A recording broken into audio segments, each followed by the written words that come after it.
ఏ సామాజిక వర్గానికి నేను కానీ బీసీవై పార్టీ కానీ వ్యతిరేకం కాదు. ఈ పార్టీలో ఉన్న కుటుంబాలు వాళ్ళ ప్రధాన సామాజిక వర్గానికి సంబంధించిన వాళ్ళు ఏదైతే చేస్తున్న అరాచకాలు, దోపిడీ వ్యవస్థ, అధికారాన్ని అడ్డం పెట్టుకొని ఈ రాష్ట్ర వనరులను ఏ విధంగా దోపిడీ చేస్తున్నారో, బీసీలను ఏ విధంగా అనగదొక్కుతున్నారో అనే దానిపైన మాత్రమే నా పోరాటం.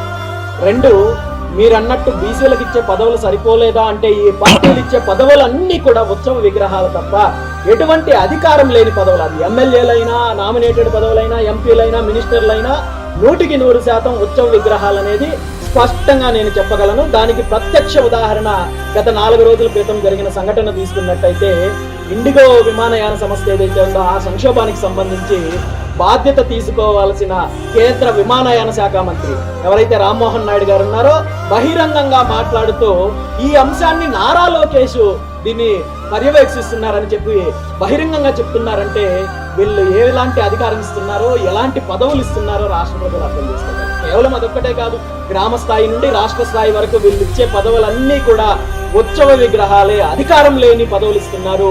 వీళ్ళు ఓటు బ్యాంక్ రాజకీయాల కోసం ఇస్తున్నారు. అది తెలుగుదేశం పార్టీ అయినా, వైఎస్ఆర్ కాంగ్రెస్ పార్టీ అయినా ఇందులో ఏమాత్రం విధానంలో మార్పు ఉండదు. కాబట్టి ఈ అధికారం కావాలనే ఉద్దేశంతో బీసీవై పార్టీ కూడా